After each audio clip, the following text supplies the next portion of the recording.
Alam niyo ba na pwede tayong kumita ng pera kahit nakaupo lang? Oo, tama ka. Pwedeng-pwede tayong kumita ng pera kahit nakaupo lang. Pero syempre, kailangan natin itong samahan ng sipag at tiyaga. Dumating na nga pala yung box ko na naglalaman ng aking mga pa-order. Nung nag-pandemic kasi, ay laganap ang mga online seller. Kaya naisip ko, what if makisabay na rin kaya ako sa kanila? Dahil bilang isang guro naman, ay alam ko sa sarili ko na hindi ito makakaapekto sa aking trabaho dahil ginagawa ko ito after pa ng klase. At mamaya din nga pala ay share ko sa inyo kung paano at saan ako kumukuha ng aking mga paninda. Pero syempre, kailangan mo munang tapusin ang video na to.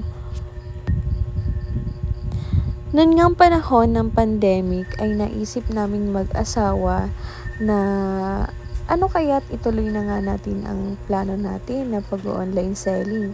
So kaya gumawa kami ng business account na nakapangalan sa aming mag-asawa, Raymond Maracueto, na kung saan pinag-usapan namin na pag wala akong gawa ay ako ang magpo-post.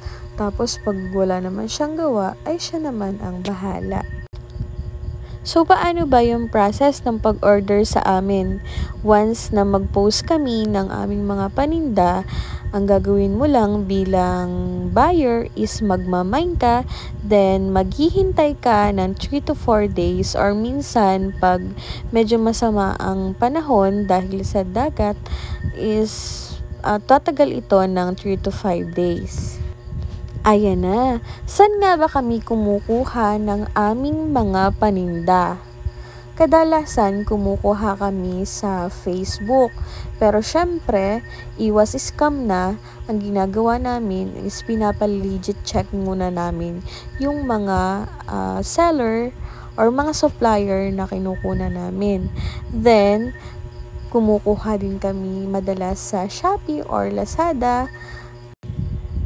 Sa case ko ay talaga namang hindi ako nahirapan dahil halimbawa umorder ako sa kay supplier, pinasa ko lahat ng mga pa-order ko, then isesend ko lang sa kanya ang location ko.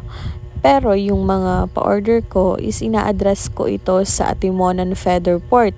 Tapos, pag nasa Atimonan Feather Port na ang lahat ng box ko, meron na dong magre-receive, which is si Kuya Javier.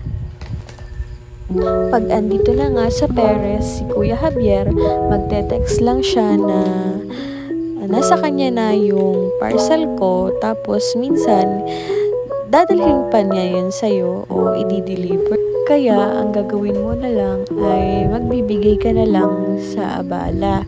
Tapos, kadalasan siya pa yung nag-aabuno ng lahat ng aking mga paparating na parcel. Kung usapang puhunan naman ang pinoproblema mo, ay hindi naman kailangan ng napakalaking pera dito. Yun ngang may 500 pesos ka to 1,000 is napakalaking bagay na. Kung tatanungin nyo naman kung magkano ba ang halaga nitong dumating kong box, ay nagkakahalaga ito ng 1,000 pesos. At kung tatanungin nyo naman kung magkano ang tutubuin ko sa isang box na to ng paninda ko, ay aabot ito sa 500 to 1,000 pesos. Pero dun sa 1,000 pesos na yon ay tatanggalin mo pa ang bayad sa shipping, sa gasolina, at sa pa-deliver. Kaya, siguro magkakaroon na lang ako dito ng 400 to 500 pesos na tubo. O diba, hindi na rin naman masama dahil sabi ko nga, ginawa ko to nang nakaupo lang, hindi ako dito pinagpawisan, kaya napakalaking bagay na rin ito.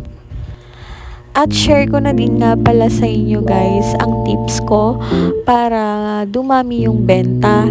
Ang ginagawa ko ay hindi ko masyadong nilalakihan yung tubo. po. Yun bang magkaroon ako ng 10 to 20 pesos per items ay napakalaking bagay na. At syempre, masaya ako na nakakatulong ako sa ibang tao.